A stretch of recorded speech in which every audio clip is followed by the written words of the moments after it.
지내게 하시고 또 그리스도 안에서 주님과 또 주님 안에 살아가는 것들이 얼마나 큰지를 우리가 맛보게 하시고 또 증거할 수 있는 증인의 자리까지 서게 하여 주시옵소서.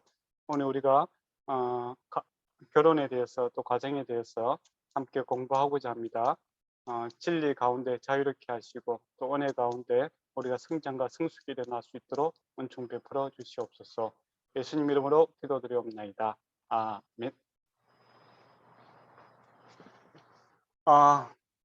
이삭과 리브가가 결혼을 했죠. 오늘 본문에 보면 그 앞에 어떤 일이 있었습니까? 아브람과 또 아브라함의 종이 참 믿음이 좋은 사람들이었습니다. 그리고 리브가도 대단한 믿음이 사람이었죠. 그래서 아름답게 이렇게 만났어요.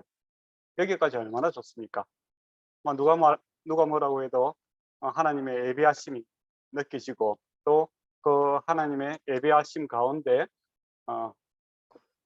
리브가라든지 또 아브라함이라든지 아브라함 종들의 이제 믿음의 행동들이 나타남으로써 하나님의 은혜와 또 사람들의 이렇게 믿음의 행위가 아주 조화롭게 잘 나타나는 그런 결혼의 모습이었습니다.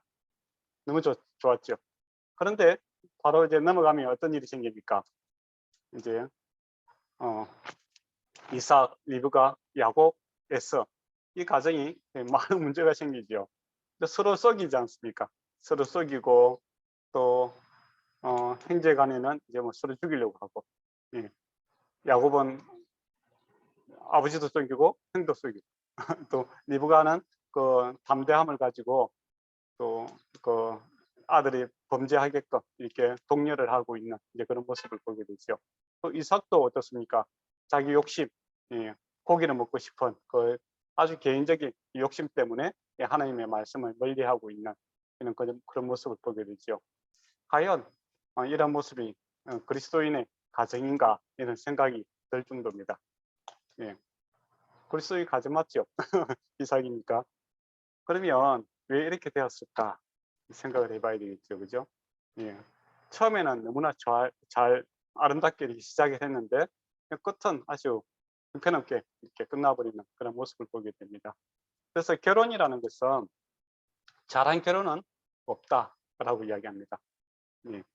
뭐 이삭과 리브가가 잘했죠, 그죠? 그렇지만은 그것이 끝이 아니다라는 겁니다. 잘 되어가는 결혼만이 있을 뿐이다 이런 말이 있습니다. 그러니까 이 말은 노력을 해야 된다라는 것이죠. 예. 노력을 해야 아름다운 가정을 만들어갈 수 있다라는 것이고 또 잘 되어간다라는 것이 진행이 아닙니까? 진행이 ing 그죠? 쭉 진행하는 그런 모습이니까 현재가 중요하다라는 것이죠. 예. 과거에 너무 집착하면 안 됩니다. 현재 그리고 미래를 향해서 나아갈 때 아름답고 건강한 이런 가정을 세워갈 수 있다는 것이죠. 근데 이런 수고와 노력을 하지 않으면 아무리 이삭과 리브가처럼 아름답게 시작해도 그 끝이 아주 안 좋은 결과를 나타낼 수밖에 없다는 것이죠. 그게 참 안타까운 일이죠. 근데 이제 일반 가정하고 우리 또 기독교의 가정하고 차이점이 하나 있습니다. 어떤 차이점이 있습니까?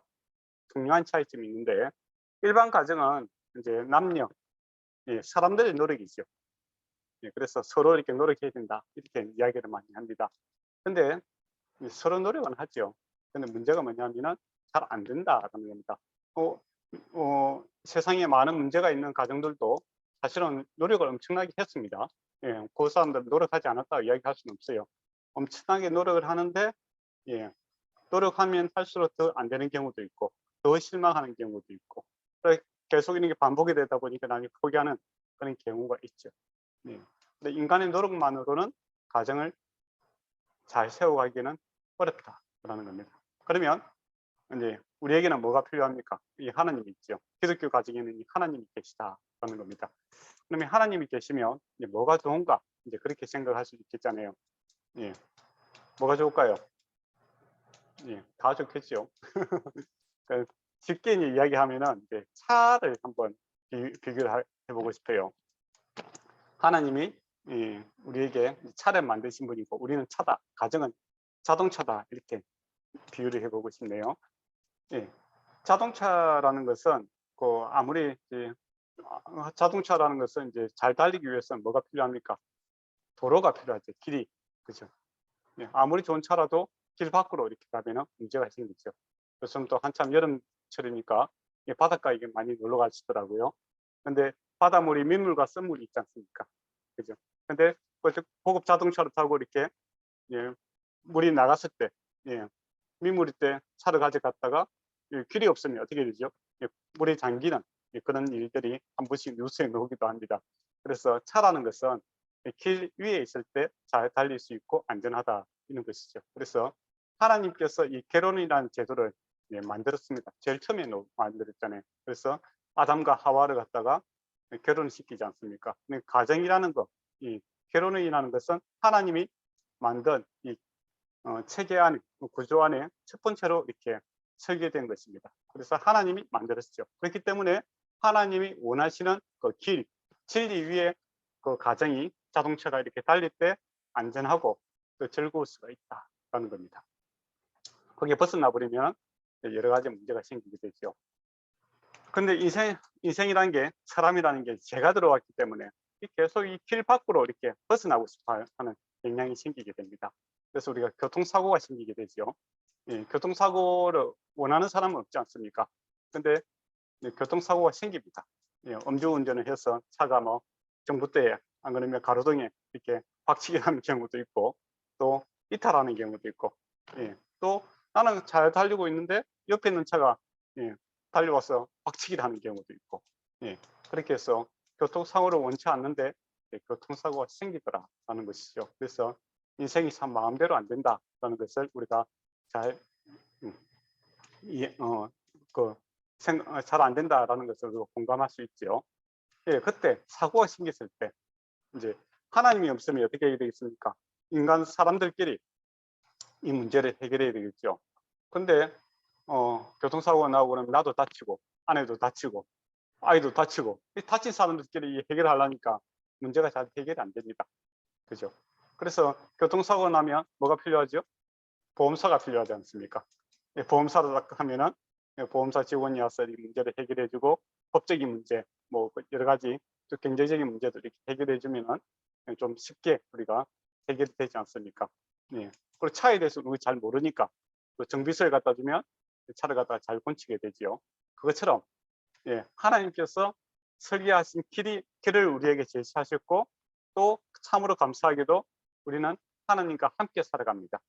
그래서 우리의 가정과 우리의 삶에 문제가 생겼을 때 하나님께서 우리에게 정비소 역할을 해주시는 거죠.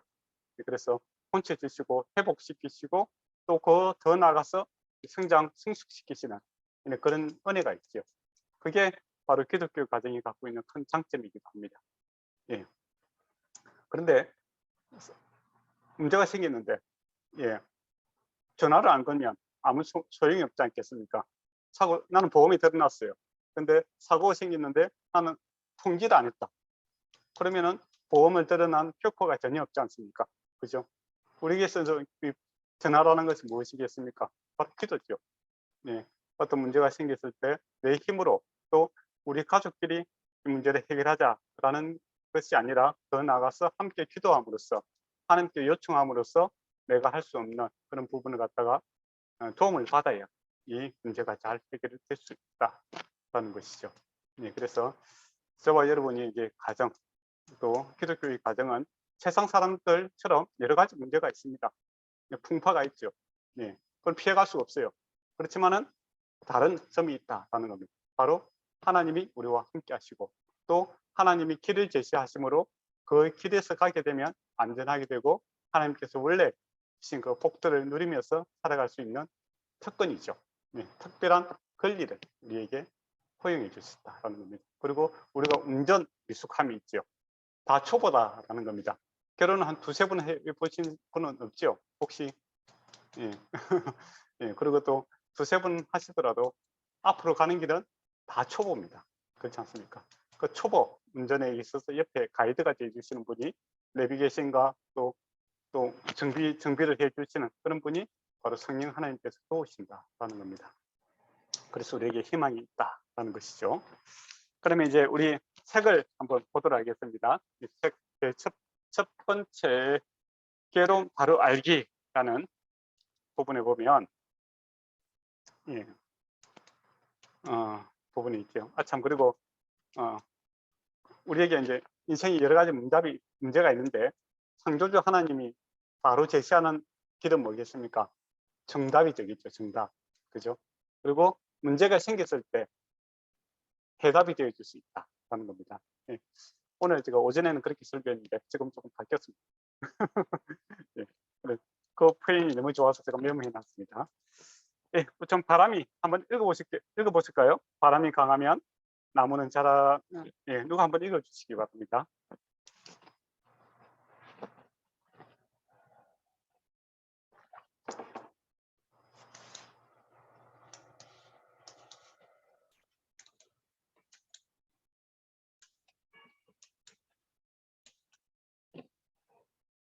네, 제가 읽도록 하겠습니다. 바람이 강하면 나무는 자라지 않는 듯 보이지만은 더 깊은 땅 속으로 뿌리를 내린다. 네, 그렇게 돼 있죠. 예, 당연한 이야기입니다. 그렇지 않습니까?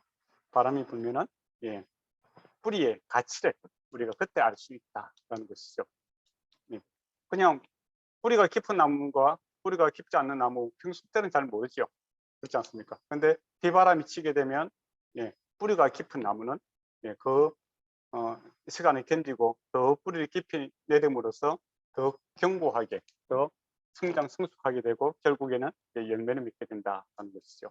뿌리의 가치를 알게 된다는 겁니다. 예수님 표현대로 하면 어떻게 되겠습니까? 반석 위에 지은 집과 모래 위에 지은 집을 비교할 수 있겠죠. 비바람이 불 때 모래 위에 지은 집은 무너지게 되고 반석 위에 지은 집은 어떻게 되겠습니까? 견고하게 서 있더라라는 것이죠. 근데 우리가 이제 원하는 것은 뭡니까? 비바람이 없는 이 온실과 같은 그런 환경을 누구나 원하겠죠. 우리 보통 기도할 때 그렇지 않습니까? 아무 좋은 일만 있기를 원합니다. 그렇게 기도하는 것이 사람의 마음이죠. 그리고 순풍에 돛단 듯이 이렇게 쭉 편안한 길만 우리가 바라는 것이 사람의 기본적인 마음입니다. 저도 그렇고 여러분도 그럴 거예요. 그러나 어느 누구도 그런 인생은 없습니다. 그거는 뭐 예외는 없습니다. 모든 사람에게서는 인생의 풍파, 바람과 바람을 만나게 되고 또 지진도 만나게 되고 뭐 여러 가지 문제들을 만날 수밖에 없습니다. 그게 인생이에요. 그렇지만은 우리에게는 근본, 보이지 않는 곳에 이 믿음이라는 것이 보이지는 않지만은 그게 뿌리 역할을 해주고 주님을 이렇게 딱 붙들고 또 주님이 나를 붙들므로써 연합되어 있음으로써 이 비바람을 이기게 해주는 그런 역할을 하게 되더라라는 것이죠. 그리고 더 나아가서는 성령의 열매, 우리가 사랑, 희락, 화평, 오래 참음, 자비, 양성, 충성, 온유, 절제라는 그리스도를 닮아가는 그런 풍성한 열매를 맺는 그런 가정에까지 이르게 되는 것이 우리 기독교인들이 갖고 있는 축복이다, 이렇게 보시면 될 것 같습니다. 그래서 저와 여러분에게 세상 사람에게는 없는 이 뿌리와 반석이 우리에게 함께 공존하고 있으므로 우리 저와 여러분은 행복한 가정을 만들어갈 수 있는 그런 조건이 형성되어 있다는 겁니다. 그래서 믿는 가정이나 믿지 않는 가정이나 다 바람은 불게 됩니다. 바람은 불게 돼요. 바람은 피할 수 없습니다. 그러나 하나님께서 이 바람을 이길 수 있는 능력, 뿌리를 우리에게 주셨다라는 겁니다. 예수님 말씀대로 하면 어떻게 되겠습니까? 시험이 오나 하나님께서 시험을 이길 수 있는 힘과 피할 길을 주시는 그런 분이시다라고 이야기를 하겠죠. 그럼 이제 다음 장으로 한번 넘어가도록 하겠습니다. 사랑의 교제라는 부분이 나옵니다. 원래는 이제 한 세 가정에서 이제 5가정, 안 그러면 세 커플에서 5커플 정도 이렇게 모여서 하는 게 아무래도 좋을 것 같습니다. 3, 3, 5. 왜냐하면 또 2가정 하면 한 가정이 빠지면 또 이상하잖아요. 뭐 모임을 하다가 갑자기 빠질 수가 있잖아요. 그죠? 그래서 3가정 내지는 5가정 이렇게 커플이 모여서 이야기하면 좋고. 근데 비슷한 나이끼리 하는 거 좋은가? 꼭 그렇지는 않습니다. 이게 삶이라는 게 연령대가 이렇게 좀 다양하게 되면 또 다양한 이야기를 들을 수 있고 경험을 나눌 수 있기 때문에 나이 중년층도 있고 또 나이 많으신 분도 있고 또 우리 젊은 20, 30대 되는 젊은 사람들도 같이 어울려서 이렇게 생각을 나누면은 좋은 시간이 될 것 같아요. 근데 이제 같은 나이끼리만 이렇게 모이면 어떻게 되겠습니까? 동질감이 생기죠. 또 같은 시대의 생각도 많이 나누기 때문에 또 이해의 폭이 이제 상당히 이렇게 폭발적으로 흘릴 수가 있습니다. 근데 실제로 우리가 가정생활 한다라는 것은 우리 부모님 세대와도 생각을 나눠야 되고 또 젊은 사람들과도 생각을 나눠야 되기 때문에 제3자 다른 사람들의 이제 생각을 들음으로써 인생의 폭을 좀 넓힐 수 있기 때문에 가능하다면 이렇게 다양한 연령층이 함께 모여서 공부를 하는 것이 참 좋습니다. 그리고 이제 세 번째 보면은 자신의 짝이 가지고 있는 좋은 점 3가지를 말해 주세요. 그렇게 되어 있습니다. 지금 우리가 강의를 듣고 있기 때문에 다음에 여러분이 모여서 이제 이야기할 때는 좋은 점 3가지를 말씀하셔야 됩니다. 예, 그냥 이야기하면 무슨 소리가 제일 먼저 나오겠습니까? 예, 안 좋은 점 이야기합니다. 단점 이야기합니다. 예, 그러면 그때부터 마음이 상하기 시작하죠. 모임 하자마자 마음이 상해서 그래 니는 그래 뭐 잘하는 거냐 내가 두고 보겠다 이렇게 됩니다. 그게 노력이죠. 예, 우리가 결혼 생활을 잘 하기 위해서는 내버려 두면 안 됩니다. 사람은 그냥 내버려 두면은 좋은 점을 이야기하는 것이 아니라 반드시 안 좋은 이야기를 합니다. 목사님 어떻게 알 수 있냐 이렇게 물어볼 수 있겠죠. 쉽게 알 수 있습니다. 여러분이 호프집에 가서 술을 드시는 분들 또 회사에서 모임을 할 때 한 사람이 사라지는 동시에 그 사람의 욕을 하기 시작하죠. 없는 사장님 이야기를 하게 되고 사람들은 장점을 이야기하기보다는 단점을 이야기하기가 익숙합니다. 죄인이기 때문에 그렇죠. 그래서 본성대로 살아가게 되면은 이삭처럼 먹는 것 때문에 하나님의 말씀을 버리게 됩니다. 그래서 의지를 가지고 의지를 드려야 되는 게 중요한 거죠. 그래서 모임을 할 때 서로에 대해서 먼저 장점 3가지를 이야기하는 거. 왜 3가지일까요? 3가지 찾기가 쉽지 않습니다. 4가지, 5가지 하려면 이제 그때부터는 이제 공부를 해야 돼요. 집에서 곰곰이 생각해야 됩니다. 그래서 순간적으로 이렇게 딱 떠오르는 거 3가지 이야기해도 결코 쉬운 일은 아닙니다. 그래서 일단 좋은 이야기를 하시자라는 겁니다. 그래서 우리 항상 모임할 때 부부든 뭐 친구든 처음에 만났을 때 첫 단추를 갖다가 서로의 칭찬과 좋은 점을 이야기할 때 마음이 열리게 되지 않습니까? 그래서 좋은 이야기가 계속 쌓이게 되는 거예요. 근데 만나자마자 뭐 너 잘못했고 뭐 이건 마음에 안 들고 그래 다 마음에 좋은데 이거는 안 들고 뭡니까? 그렇게 하면요 그때부터 이제 상처가 되죠. 다 좋은데 이것만 고치면 되겠다라고 이야기하잖아요. 그럼 듣는 사람은 어떻게 들립니까? 다 별론데 특별히 이거 더 안 좋다. 그렇게 들리잖아요. 그렇지 않습니까? 그럼 말하는 사람은 그렇게 하죠. 내가 언제 그렇게 했느냐? 나는 당신 다 좋은 거 이야기했지. 그리고 이거 하나만 고치라. 그렇게 이야기했다고 주장을 하지요. 근데 듣는 사람 입장에서는 어떻게 들립니까? 다 별론데 특별히 이거 더 나빠. 그렇게 들릴 수밖에 없습니다. 그래서 이제 모임이 시작할 때는 항상 좋은 이야기부터 이야기하는 것이 정말 좋습니다. 그리고 굳이 단점을 이야기하고자 하면 앞에서 한 5가지, 6가지 좋은 이야기하고 단점은 조금 살짝 이야기하셔도 됩니다. 단점은 다른 사람이 이야기를 많이 해주기 때문에 굳이 내가 이야기 안 해도 다 알 수 있습니다. 그러면 워크숍이라는 부분을 한번 들어가 보도록 하겠습니다. 예방 효과가 있다는 것이죠. 우리가 공부하는 이유가 예방 효과가 있고 또 문제가 생겼을 때 완화시킬 수 있다는 것이죠. 이게 왜 중요하냐면 결혼이라는 거 참 한 사람이 이제 남녀가 결혼하게 되면 언제까지 결혼 만료 기간이 언제입니까? 죽을 때까지 같이 살아야 되잖아요. 그러니 퇴근도 없어요. 회사 가서는 돌아오면 끝인데 이거는 회사 가든 집에 있든 뭐 자든 일어나든 계속 이렇게 삶의 연속적인 연장입니다. 그렇지 않습니까? 그런데 회사를 우리가 구하기 위해서 어릴 때부터 얼마나 공부를 많이 하며 또 회사에서 연구도 하고 전문성을 키우지 않습니까? 그죠? 그런데 이 중요한 인생에 있어서 거의 100%를 차지하는 이 결혼에 대해서는 전혀 준비하지 않고 결혼을 하게 됩니다. 그러니까 당연히 여러 가지 실망이 생길 수밖에 없겠죠. 옛날에 연애할 때는 어떻습니까? 마음이 안 들면 집에 가면 되잖아요. 그죠? 근데 결혼하게 되면 집에 가면 같이 갑니다. 쉴 시간이 없죠. 예. 그러니까 더욱더 문제가 많이 생기게 되고, 예, 그렇게 되죠. 그래서 결혼에 대해서도 공부가 필요하다. 준비함으로써 문제를 없앨 수는 없습니다. 그러나 최소화시킬 수가 있죠. 그리고 문제가 생겼을 때 이걸 축소시킴으로써 빨리 극복할 수가 있다라는 겁니다. 그래서 결혼에 대해서 공부하고 미리 알아가는 것은 정말 중요한 문제다라는 것이죠. 그래 갈등의 요소들을 좀 줄일 수 있고, 갈등이 생기더라도 같이 협력해서 이것을 아름답게 만들어갈 수 있는 그런 실력이 있어야만이 아름다운 가정을 만들 수가 있습니다. 그렇지 않으면 우리가 이삭과 리브가처럼 처음은 아주 뭐 축복 속에서 시작을 하지만은 어떻게 됩니까? 나중에는 서로 뭐 대화단절이죠. 이야기도 안 하고 각자 좋은 대로 이렇게 살아가는 그런 모습을 보게 되죠. 참 안타까운 일입니다. 그럼 이제 결혼의 정의라는 부분을 한번 보도록 하겠습니다. 결혼의 정의가 뭡니까? 저도 한번 생각을 해봤어요. 제 자신은 모르겠더라고요.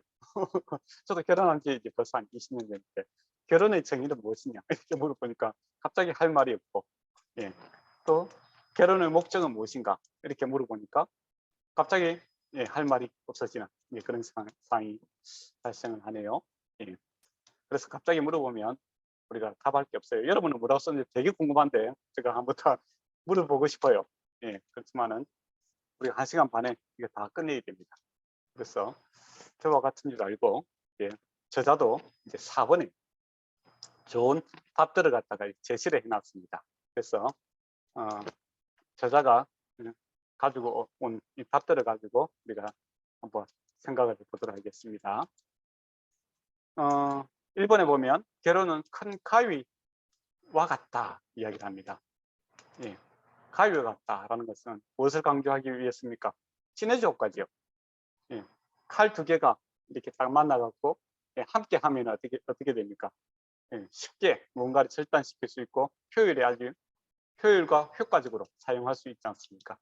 그래서 결혼이라는 것은 두 사람이 이렇게 함께 만남으로써 시너지 효과가 나더라, 그런 이야기를 하고 싶어 하는 겁니다. 그런데 이제 이것을 억지로 분리시켰을 때 이혼을 한다든지 안 그러면 혼자 있게 되면 어떻게 됩니까? 큰 상처를 입게 되더라라는 겁니다. 왜냐하면 날카로운 칼날이 있기 때문이죠. 그래서 함께하면 혼자 있는 것보다는 훨씬 더 좋고 아름답게 사용될 수 있는데 분리시키고 억지로 거기서 망가뜨리게 됐을 때는 상처도 아주 깊게 나더라라는 것이죠. 우리가 선택할 수 있다면 가위로서 잘 사용하는 길로 계속 가야 되겠죠. 그렇게 하기 위해서는 가위의 중요한 부분이 뭐죠? 조인트, 붙이는 중간 부분이 있지 않습니까? 그죠? 하나됨, 칼날이 다르지만은 하나됨이 있기 때문에 이것이 잘 사용될 수 있지 않습니까? 그래서 부부가 남녀 다르고 서로 인격이 다르고 생각이 다르지만은 이 하나가 될 때 가장 효과적이고 효율적인 그러한 삶을 살고 아름답게 사용될 수 있다라는 것을 이제 이야기하고 싶어 합니다. 두 번째 보면 사회적 계약이다라는 말이 있고 언약이다라는 말이 있죠. 일반 세상에서는 이제 결혼을 어떻게 보겠습니까? 사회적 계약으로 보겠죠. 근데 사회적 계약으로 보면 어떤 문제들이 생길까요? 요새 뭐 동성 커플 뭐 이런 거 이제 뉴스에도 많이 나오고 그런데 사회적 계약이라면 꼭 가능하죠. 그렇지 않습니까? 우리가 뭐 계약서 쓸 때 집을 산다든지 물건 살 때 남자 여자만 삽니까? 남자끼리도 집을 사기도 하고 팔기도 하고 계약을 하죠. 그죠? 핸드폰 살 때도 남자 직원한테 가서 남자가 사기도 하고, 그죠? 성에 관계없이 하는 거지. 계약이니까. 그러고 보면 사회적 계약이다라고 했을 때 동성 커플도 가능하고 또 뭐 다른 남녀 커플도 가능하고 굳이 막을 수 있는 그런 논리적인 문제 뭡니까? 답변을 하기가 힘들어요. 그렇지 않습니까? 그러니까 뭐 동성 커플 결혼에 대해서 사회가 이렇게 찬성한다 반대한다라고 했을 때 뚜렷하게 뭐 어떻게 반대할 근거는 없죠. 그렇지 않습니까?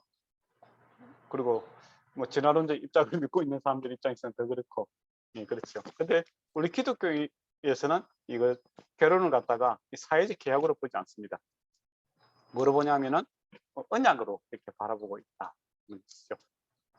그러니까 사람들이 더 실망할 수 있을 것 같아요. 우리가 평소에 언약이라는 것은 말이니까 말의 약속이죠. 그죠? 말 그대로 하면 언약, 말씀 원자에 너희가 약속한다는 거잖아요. 그죠? 말로 약속한다라고 하니까 이 구속력이 더 없어 보이지 않습니까? 세상에서는 뭡니까? 사인은 해야 되죠. 도장을 찍다든지. 그렇게 해야 구속력이 생기잖아요. 사회적 계약을. 그렇지 않습니까? 근데 언약 하니까 이게 구속력이 있는가? 그런 생각이 들죠. 그렇지 않습니다. 그러니까 성경에서 보면 언약이다라는 것은 하나님께서 참 좋았더라 하시고 나서 아담과 하와에 대해서 이렇게 그 가정을 허락하시죠. 근데 이 문제가 생겼을 때 하나님의 언약, 약속을 갖다가 축복의 말씀을 망가졌을 때 이것을 회복하기 위해서 이 언약을 지키기 위해서 누가 이것을 성취시킵니까? 바로 하나님이신 예수 그리스도가 자기 목숨을 걸고 이 언약을 책임지고 이것을 회복시키는 것을 보게 됩니다. 그러니까 우리 기독교인에서 언약이다라는 것은 단지 말뿐이다라는 것이 아니라 이 말에는 그 사람의 인격과 그 사람의 책임이 모두 다 들어가 있는 것이죠. 그러니까 결혼은 언약이다라고 했을 때 그냥 말로 끝나는 것이 아니라 그 사람의 인격과 그 사람 삶 전체를 걸고 약속하는 것이다라는 겁니다. 그리고 이 문제가 생겼을 때 예수 그리스도께서 이 언약을 성취하기 위해서 십자가 지시고 부활하시지 않습니까? 그러고 나서 교회를 자기 신부로 받아들이잖아요. 그죠? 그런 것처럼 결혼이라는 것은 바로 기독교에 있어서 결혼이다라는 것은 당사자 간의 그 약속만이 아니라 하나님 앞에서 약속하는 것이고 그 약속을 지킴에 있어서 모든 그 사람의 인격과 모든 삶을 다 걸고 이렇게 약속하는 것이다라는 것이죠. 그리고 중요한 것은 뭐냐면 하나님 앞에서 한다는 겁니다. 그래서 처음에 말씀드린 것처럼 두 사람이 결혼이라는 것이 두 사람의 어떤 방향만을 결정하는 것이 아니라 이 길, 우리가 자동차라고 했죠. 하나님께서 만드신 진리와 이 사랑이라는 이 길 위에서 가야 되는 그런 분명한 방향성이 있다는 겁니다. 기독교인의 가정이 행복해지기 위해서는 바로 진리가 너희를 자유케 하고 사랑이 따뜻함이 있는 그 주님이 가르치시는 그 길 위에서 차를 달려야 된다는 것이죠. 그래서 방향성이 있고 또 하나님께서 세우신 가정이기 때문에 하나님께서 끝까지 책임이 지십니다. 그래서 하나님께서 함께 하시죠. 그래서 가정을 아름답게 세워가기 위해서 처음에 말씀드린 것처럼 주님과 함께 하나님의 약속의 언약의 말씀이 우리 안에 성취될 수 있도록 함께 주님 바라보고 그렇게 살아야 되는 그런 게 있죠. 그리고 이 사회적 언약은 죽음의 끝이죠. 그렇지 않습니까? 아무리 뭐 나쁜 죄를 지어도 죽음의 끝이에요. 그렇지 않습니까? 그렇지만은 그 언약이라는 것은 영속성이 있더라라는 겁니다. 천국계까지 연결이 되더라라는 것이죠. 영원성이 있다라는 겁니다. 그만큼 중요한 것이고 또 가치가 있는 것이고 이 가치를 책임지고 그 가치답게 하기 위해서는 반드시 언약의 주체인 그러니까 나의 말이 아니라 내 말이 내 말에 그 가치를 두는 것이 아니라 하나님의 말씀에 근거를 해서 가치를 둠으로써 하나님께서 책임지게 하시고 또 나도 그분을 닮아가게 하고 또 주님께서 문제가 생겼을 때 그 약속을 지키기 위해서 목숨까지도 그는 그런 헌신과 사랑에 기반을 해서 이 기독교 가정이 이제 세워져야 된다라는 겁니다. 그래서 우리가 결혼이란 무엇인가라고 했을 때 이 언약이다라는 개념을 좀 깊이 생각했으면 좋겠습니다. 근데 이 부분이 그 사회적 개념으로 계속 사회적으로 계약이다라고 생각하니까 요즘 이제 젊으신 분들이 이제 결혼할 때 서로 잘 못 믿어요. 그래서 결혼하고 나서 이제 혼인신고를 한 1년 있다가 하는 경우도 있고 한번 살아보고 하겠다는 거죠. 내가 선택을 했는데 한 1년 동안 살아보니까 영 마음에 안 들더라. 근데 법적으로 이렇게 이렇게 혼인해나면 나중에 문제가 생기니까 몇 년 살아보고 하겠다. 그렇게 하는 사람도 있더라고요. 뭐 여러 가지 이제 세상적 이제 그 뭡니까 계약을 이제 그런 세상에서 계약 맺듯이 그렇게 생각하시는데 우리는 사회적으로 이렇게 계약 맺는 사람들이 아니라 하나님 앞에서 하나님께서 책임지게 해달라라는 게 신앙의 고백과 연결되어 있다라고 이렇게 보시면 될 것입니다. 그리고 하나님께서 지속적으로 우리를 도우신다라는 것이 참으로 감사한 일이죠. 그래서 3번에 보면 인간은 누구든지 약점이 있을 수밖에 없다라고 되어 있습니다. 예, 그렇습니다. 예. 약점이 없는 분이 없잖아요, 그죠? 예. 그래서 결혼하는 것은 이제 완전한 사람과 결혼하는 것이 아니라 약점이 있는 부분이기 때문에 예, 그 서로 보완해야 되는 이런 문제죠. 예, 그리고 완전을 향해서 이렇게 함께 나아가는 겁니다. 그렇기 때문에 반드시 실패와 좌절도 있더라라는 것이죠. 그러니까 다른 말로 하면 쉽게 이야기하면 지속적으로 노력을 해야 된다라는 겁니다. 결혼은. 근데 뭡니까? 지속적으로 노력하기가 쉽습니까? 안 쉽죠. 예, 어렵습니다. 예, 작심삼일이라는 게 있고, 예. 그렇지만 이 문제를 이제 어떻게 해결해야 되겠냐 이거죠. 그래서 우리가 이제 신앙이라는 것이 꼭 필요한 이유가 인간의 힘으로 노력으로 가정을 세우고자 할 때 한 작심삼일 뭐 그렇게 될 수도 있고 한두 번 하다가 실망하고 낙심해서 다시 돌아가는 경우가 있죠. 용서한다는 것도 그렇잖아요. 베드로가 한 7번 용서할까요? 그렇게 큰 마음 먹고 있는 겁니다. 보통 사람은 한 3번이잖아요. 그죠? 30번 이렇게 이야기하는데 근데 주님께서는 뭡니까? 영원한 용서를 이야기하죠. 그래서 우리가 주님 앞에서 어떠한 용서를 받았는가를 알게 될 때 배우자나 또 우리 가족들에 대해서 너그러운 마음을 가지고 있습니다. 그리고 주님께서 끊임없이 넘어지는 나에게 대해서 소망을 가지고 있지 않습니까? 예. 그렇게 할 때 끊임없이 그 단점, 약점 때문에 넘어지고 또 넘어지는 그 자녀들이라든지 또 우리 배우자가 있을 때 그를 격려하고 위로할 수 있는 자가 될 수 있죠. 예, 그렇지 않으면 이 믿음의 기반이 없으면 어떻게 되겠습니까? 짜증이 나죠. 짜증이 나.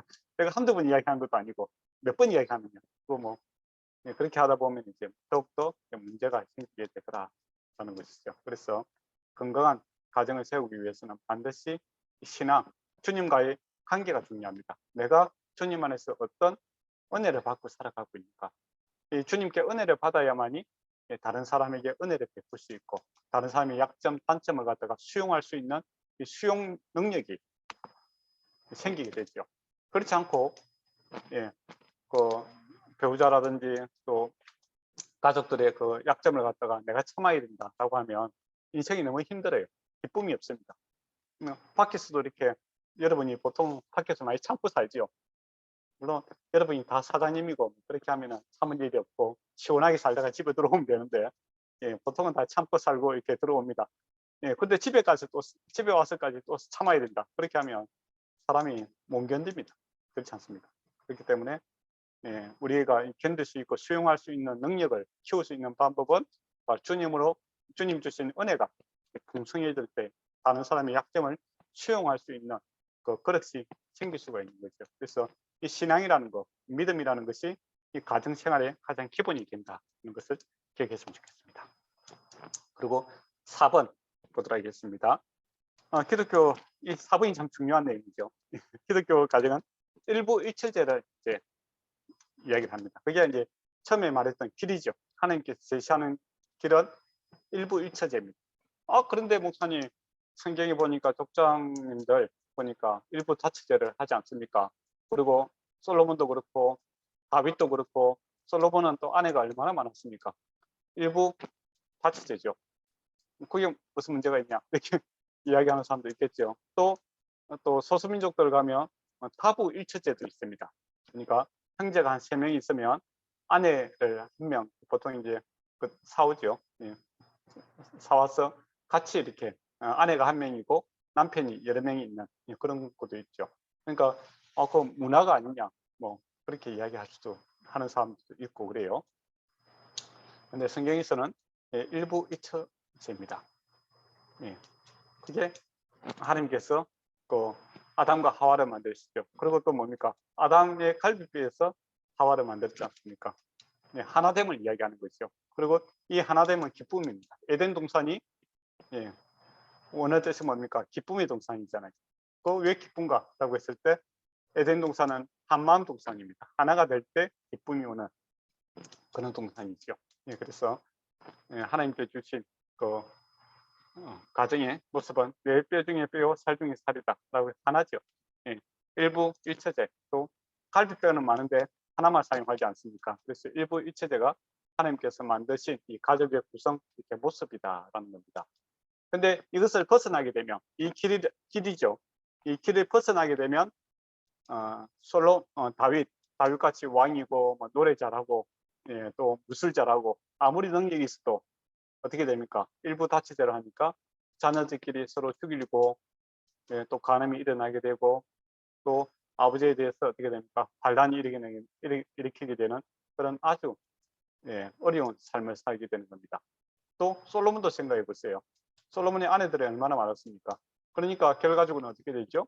말년에 우상 숭배로 넘어가게 되고 그 자손들이 또 나중에 막 목살이 되게 되는, 다 죽게 되는, 한 명 나가지고 다 죽게 되는 그런 안타까운 일들이 있죠. 그래서 여러분이 아무리 다윗처럼 영성이 뛰어나고 왕처럼 권력이 있고 다윗처럼 부자고 솔로몬처럼 부자고 아무리 뭐 지혜가 뛰어나더라도 이 하나님의 길 밖으로 벗어나는 동시에 어떻게 됩니까? 예, 그것이 감당이 안 됩니다. 예, 쉽게 이야기하면 그래요.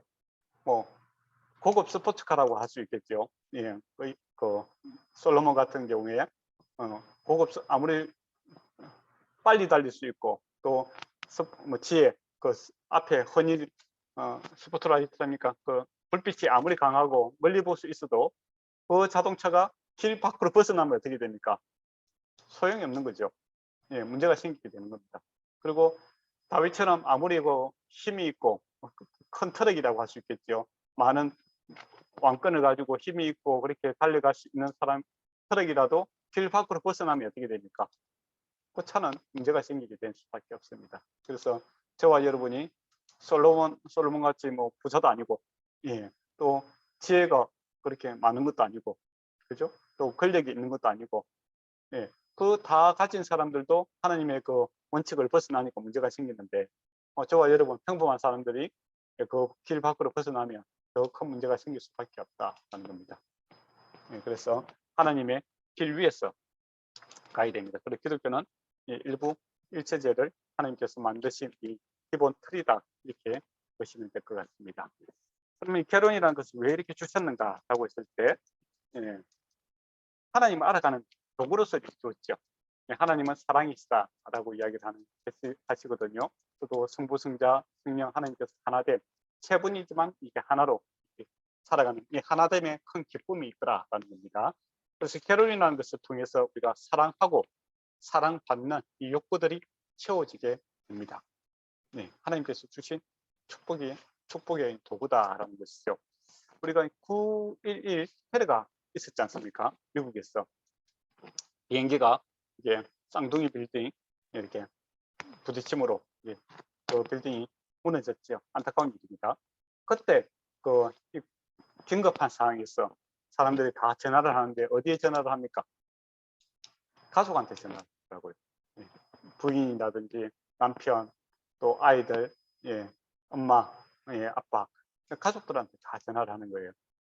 그래서 이 사랑을 우리가 배울 수 있고 또 사랑한다라는 거 이거 가장 기본적인 우리가 그 욕구를 채울 수 있는 것이 바로 가정이더라라는 것이죠. 그래서 우리는 가정이라는 것을 통해서 하나님의 사랑이 어떤 것인지를 깊이 알게 됩니다. 그리고 하나님께서도 이제 하나님과 이제 우리 관계를 갖다 부부의 비유를 많이 합니다. 구약에서도 그렇고 신약도 그렇고 교회와 또 예수님과의 관계도 이 부부의 비유를 많이 하고 아가스 같은 경우에는 이렇게 열렬한 사랑의 이렇게 모습들을 많이 그리고 있죠. 그래서 우리는 가정을 통해서 하나님을 알아가는 이 기쁨을 함께 누리게 되는 거죠. 그리고 하나님을 알므로써 가정을 더욱더 사랑의 공동체로 이렇게 만들어갈 수 있습니다. 그리고 또 가정을 중심으로 우리는 풍족한 우정의 관계를 이제 형성할 수 있습니다. 친구가 뭐죠? 친구는 서로 같은 방향으로 함께 걸어가는 사람들이 친구 아닙니까? 예, 강제성이 없는 거죠. 상하관계가 아닙니다. 마음이 같고 목적이 같음으로써 함께 발맞추어 걸어가는 어깨동무에서 평등한 관계에서 서로 가는 것이 친구죠. 예, 부부 관계도 부부 같다라는 겁니다. 뭐 이렇게 일방적인 관계가 아니잖아요. 내가 이렇게 리드하고 너는 따라라라는 것이 아니라 우정의 관계죠. 서로 인격체로서 서로 존중하고 서로 한 마음을 맞춰서 한 방향으로 이렇게 나아가는 그런 것이 부부의 관계고, 그런 욕구들이 우리에게 있습니다. 그 욕구는 하나님께 주신 것이죠. 그래서 주님께서도 우리를 갖다가 친구로 이렇게 이야기를 하지 않습니까? 추종 관계이기도 하지만 친구처럼 대하죠. 그러니까 한 각자의 개인 인격체로 이렇게 생각하고 같이 가자, 이렇게 설득의 노력들을 우리에게 하시는 것을 보게 됩니다. 그래서 이 부부가 이 가정을 통해서 이 독특한 아주 깊이 있는 이 친구 관계로 이렇게 형성되어가는 그런 것을 보게 되죠. 그리고 그것은 또 함께 공유함으로 나타나게 됩니다. 생각을 공유하고 그 공간을 공유하고 물질을 공유하게 되고 또 삶을 미래를 공유할 수 있는, 함께 함으로써 공유한다는 것은 기쁜 일이십니다. 동력자를 얻게 되는 그런 욕구들이 채워지는 것이 또 부부다라는 것이죠. 그리고 친밀함을 이제 요구한다라는 겁니다. 친밀함이 뭔가라고 했을 때 바로 친절한 거죠. 그렇지 않습니까? 우리가 대화를 할 때 강도처럼 이야기하면 안 돼요. 예. 보통 근데 일반적으로 강도처럼 이야기하면 돼요. 강도는 요구 조건을 어떻게 하죠? 예. 길 가는데 강도를 만나면 뭐랍니까? 칼을 딱 내다고, 총이라든지 칼을 가지고 돈 내놔, 그렇게 이야기하잖아요. 결론만은 이야기합니다. 결론만. 앞에 기승전결이 없죠. 근데 친절은 뭡니까? 앞에 우리가 백화점에 가면 친절하지 않습니까? 인사도 하죠. 반갑습니다. 인사도 하고, 또 어떻게 오셨냐면 필요한 거 없느냐, 그렇게 해서 이렇게 기선전결하고 나서 마지막에 결제하세요, 그렇게 되죠. 같은 이렇게 돈을 달라고 하지만은 이 친밀함이 가정에서 이제 꼭 필요하다는 겁니다. 근데 뭐 어떤 사람들은 부부니까, 가족이니까 우리는 눈빛만 봐도 안다 라고 해서 결론부터 이야기하는 사람도 있어요. 사람은 눈빛만 보면 모릅니다. 특히 뭐 가족끼리 눈 마주칠 일이 잘 없잖아요. 그런데 사람들이 착각을 해요. 난 다 알 수 있다고. 다 모르죠. 눈 색깔이 어떤 색깔인지도 잘 모르잖아요. 그죠? 그런데 다 알 수 있다는 착각을 하시는데 그렇지 않습니다. 그래서 항상 결론부터 이야기를 하고 결론을 요구하게 되는, 그렇게 하면 집안에서 늘 강도를 만나는 느낌이죠. 밖에서 강도를 만나는 것이 아니라 내 가까운 사람이 강도가 되는 거예요. 그렇게 되면 우리가 막 마음이 많이 상하게 되죠. 그래서 항상 이 친밀함이 필요합니다. 기선적게 필요하다는 겁니다. 처음에 이제 우리가 앞에서 좋은 점 3가지 이야기하는 것처럼 즐겁게 반갑게 이렇게 이야기를 하고 나서 그것을 수용하고 또 문제에 대해서 이야기를 하고 나서 결론을 도달하게 되는 그런 친밀한 친구 관계의 대화가 반드시 필요하죠. 그런데 이것은 노력을 해야 됩니다.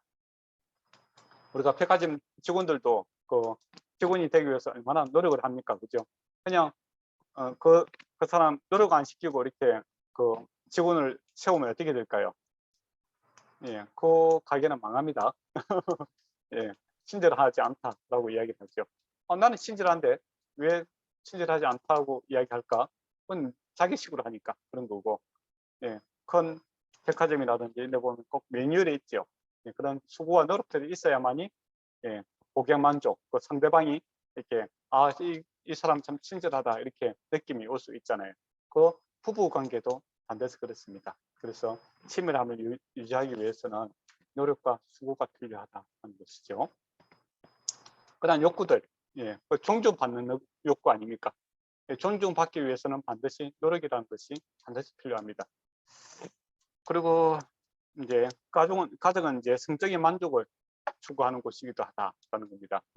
이것을 밖에 벗어나면 어떻게 되겠습니까? 그때부터 이제 여러 가지 문제가 생기게 되겠죠. 그래서 주님께서, 성이라는 것은 주님께서 주신 축복입니다. 그를 통해서 우리에게 기쁨을 주시고 또 자녀를 주시고 또 만족을 주시는 그런 하나님께서 설계하신 그런 기본 모습이죠. 근데 그 길에서 벗어나게 되고, 예, 그렇게 되면 이제 큰 문제가 생기더라라는 겁니다. 우리가 고기가 썩는 거하고, 예, 야채가 썩는 거하고 냄새가 어느 게 더 고약합니까? 고기 썩는 게 더 고약하죠, 그죠? 그래서 성이라는 것은 하나님께서 주신 큰 축복입니다. 예, 그렇기 때문에 그것이 변질되게 될 때 더 큰 아픔이 주더라라는 것이죠. 예, 그래서 이 욕구들이 가정 안에서 이렇게 이루어져야 된다. 그리고 자녀도 하나님께서 주시는 축복이죠. 그리고 외로움도, 예, 채울 수 있는, 사람이 외로워하는 문제니까, 예, 그 외로움을 해결하는 것도 가족 안에서 이렇게 해결될 수 있는 축복이다라는 것을 기억했으면 좋겠네요. 그리고 이제 제일 밑에 보면 결혼은 희생적으로 사랑으로 이루어져야 하는 헌신적 사건이다, 그렇게 되어 있습니다. 그러니까 이 노력이 있었다라는 겁니다. 누군가의 희생이 있었다라는 것이죠. 우리가 예수님께서 우리의 신랑이 되시고 교회가 우리가 신부가 됨으로써 이게 한 가족이 될 때 예수 그리스도의 십자가의 그 헌신이 있지 않습니까? 그래서 우리 가정도, 예, 누군가의 희생이 있어야, 예, 내가 죽고 내 안에 예수 그리스도가 살아나는 그 마음이 있어야만이, 예, 아름다운 가정을 이제 만들어갈 수 있다라는 겁니다. 근데 보통은 이제 결혼을 하게 될 때 그런 생각을 해요. 내가 희생하겠다, 이거보다는 내가 결혼을 하게 되면 받게 될 것을 먼저 생각하게 되죠.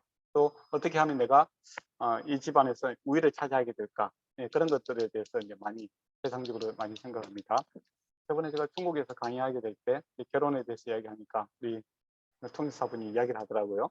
결혼하게 되면 첫날 신혼 남편과 아내가 그 팔을 갖다가 먼저 이렇게 딱 받는 사람이 집안의 그 주도권을 행사할 수 있다라고 해서 발 밟는 그 훈련을 좀 하더라고요. 그게 이제 그 이야기예요. 근데 한국에도 또 그렇죠. 친구들끼리 모이면은 남자가 어떻게 집에서 이렇게 주도권 행사할 것인가, 또 여자친구끼리 만나면 또 아내가 어떻게 할 것인가. 요즘 또 여성 파워가 많아서 또 그렇게 이야기하는 사람도 들었어요. 감히 아내가 이야기하는데 남편이 말대꾸 한다고 이렇게 혼을 내주는 우리 조카를 보고 제가 깜짝 놀랐습니다. 야, 저하고 결혼해서 큰일 나쁘겠다 하면서. 예, 예, 근데 그런 관계는 아니다라는 것이죠. 예, 수평적인 관계고 인격적인 관계, 예, 이런 관계가 형성되어야 되는데 이렇게 주도권 싸움으로 가면은 외로움이 더욱더 깊어지게 됩니다. 예, 그래서 결혼이라는 제도를 잘 생각했으면 좋겠고, 앞에서 이제 4번이라는 4번, 이게 이제 이 책에서 일본에서 가장 중요한 부분입니다. 그래서 잘 좀 생각해 봤으면 좋겠습니다. 그리고 넘어가도록 하겠습니다. 결혼은 제도를 알기, 이렇게 되어 있죠. 예. 5번, 결혼의 제도는 누가 만들었습니까? 이렇게 물어보면, 예, 하나님이 만들었죠. 그래서 기독교에서 답은 간단합니다. 그래서 이야기했지만 기독교에서 물어보는 답들에 대해서 잘 모르겠다, 그냥 무조건 하나님이라고 하면 됩니다. 그러면 한 70%는 맞게 됩니다. 근데 이게 답을 맞추기 위해서 우리가 물어본 게 아니잖아요. 그래, 하나님인데 어찌라 말인가, 이거죠. 예. 결혼은 제도로 하나님인데 그게 왜 중요한가? 이제 그게 이제 중요하겠죠. 앞에서 말한 것처럼 하나님께서 만드셨기 때문에, 예, 우리 결혼이란 제도에 대해서 가장 잘 아시는 분이 하나님이시라는 겁니다. 그래서 차에 비유했죠. 차를 만드신 분이 하나님이시기 때문에 하나님께서 만드시는 그 길 위로 달려야만이, 예, 행복한 가정이 될 수 있고, 또 하나님이 만드셨기 때문에, 예, 우리가 문제가 생겼을 때 그 정비소 역할을 하시는 분도 이 하나님이시다는 겁니다. 방향을 제시하고 또 차가 굴러갈 수 있게끔, 달려갈 수 있게끔 도우시는 분도 하나님이시다라는 겁니다. 그래서 우리 기독교인들이 하나님 앞에서 언약으로 결혼한다는 것은 이 가정에 대해서 하나님께서 정답이 되어 주시고 또 해답이 되어 주십시오라는 것이죠. 예. 정답이라는 건 뭡니까? 문제가 안 생기면 가장 좋죠. 근데 문제가 생길 수가 있다라는 겁니다. 그때 주님께서 해답이 되어 주신다라는 겁니다. 6번 보도록 하겠습니다. 결혼의 목적은 무엇이며 이 결혼이라는 제도는 왜 만들어졌는가, 그렇게 물어보고 있습니다. 그렇게 하면서 이제 말씀을 이렇게 쭉 기록을 하고 있죠.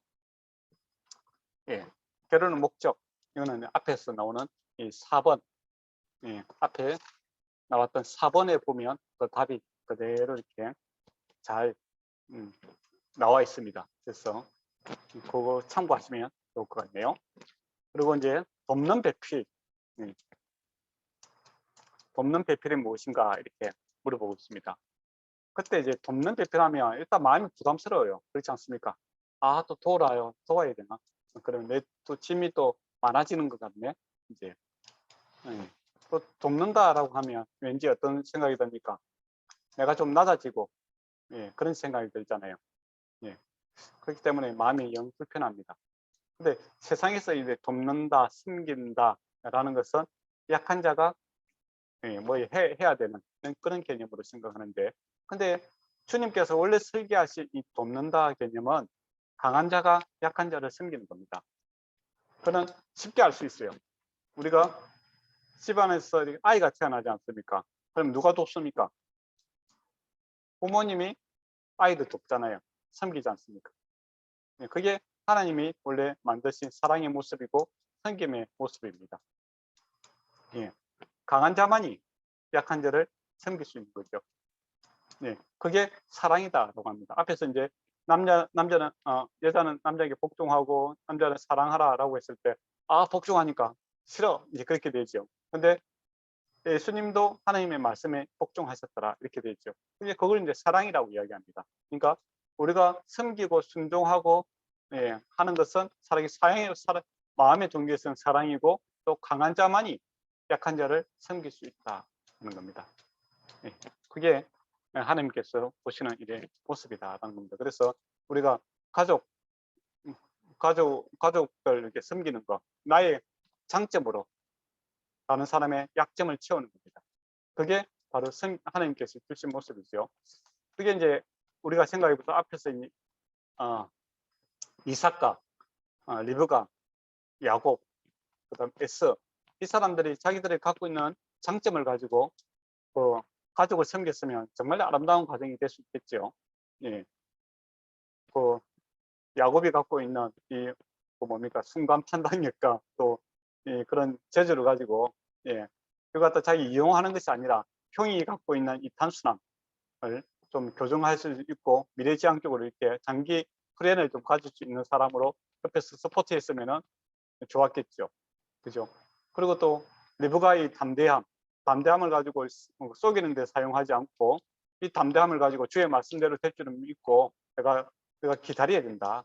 그렇게 했으면 얼마나 좋았겠습니까? 그런데 그 장점을 가지고 본반영으로 사는 문제가 되는 거죠. 그런 이제 우리가 장점을 가지고 다른 사람을 섬기게 할 때 아름다운 결과를 맺게 되는데, 보통은 이제 자기 장점을 가지고 다른 사람을 이용하려고 들죠. 그래서 세상에서는 뭡니까? 이게 이제 섬김의 모습, 이런 모습들이 아름답게 보이지 않는 겁니다. 힘 있는 자가 약한 자를 갖다 지배하는 수단으로 이렇게 사용이 되다 보니까 우리가 섬긴다, 봉사한다 이렇게 하면은 왠지 마음이 무겁고 즐겁지 않고 그래요. 그러나 원래 하나님께 주신 이 가정에 있어서 또 하나님께서 우리에게 근본적으로 섬길 수 있는 것은 능력입니다. 하나님 주신 능력으로 장점을 가지고 약한 자를 도울 수 있는 그런 특별한 사역이고, 또 하나님 주신 축복이다라는 것이죠. 그래서 쉽게 생각하면 부모님이 능력이 있으면 아이들은 좋잖아요. 그렇지 않습니까? 그렇죠. 부모님 뭔가를 할 수 있는 겁니다. 그래서 섬길 수 있다라는 것은 능력을 주신 것에 대해서 감사의 조건이 되고, 또 이것을 잘 이용하게 될 때 아름다운 모습이 된다는 겁니다. 근데 이 섬김이다라는 것은 추상적인 단어잖아요. 그렇지 않습니까? 그래서 이게 이제 구체적으로 이렇게 행동으로 이게 옮겨지는 과정에 있어서는 반드시 학습, 배움이라는 것이 필요합니다. 그죠? 근데 어떻게 배우는가? 이거는 말로 배우는 게 아니에요. 행동으로 배우는 겁니다. 그래서 질문에 보면 아버지는 어머니의 좀 돕는 배필이었습니까? 이렇게 물어보래요. 어떤 모습이었는가? 그리고 어머니는 아버지를 돕는 배필입니까? 어떤 점이 그렇습니까? 그렇게 봅니다. 그러니까 우리가 섬기는 모습, 사랑하는 모습은 말로 배우는 것이 아니라 부모님의 등을 보고 배웁니다. 뒷모습을 보고 배우는 거죠. 앞에서 말하는 것을 배우는 것이 아니라 부모님이 그때 어떻게 행동하는 것들을 보고 우리가 섬김이라는 것을, 사랑이라는 것을 배우게 된다는 것이죠. 그러니까 우리가 이제 부모님이 왜 중요하냐라고 했을 때, 우리가 가장 어렸을 때부터 어른이 되는 이 과정, 많은 시간들을 어떻게 보면 부모님과 함께 지내기 때문에 우리는 자연스럽게 이 섬기는 것, 사랑하는 그 방법들에 있어서 추상적인 이 단어를 구체화시키는 이 과정에 있어서는 부모를 닮아갈 수밖에 없다라는 것이죠.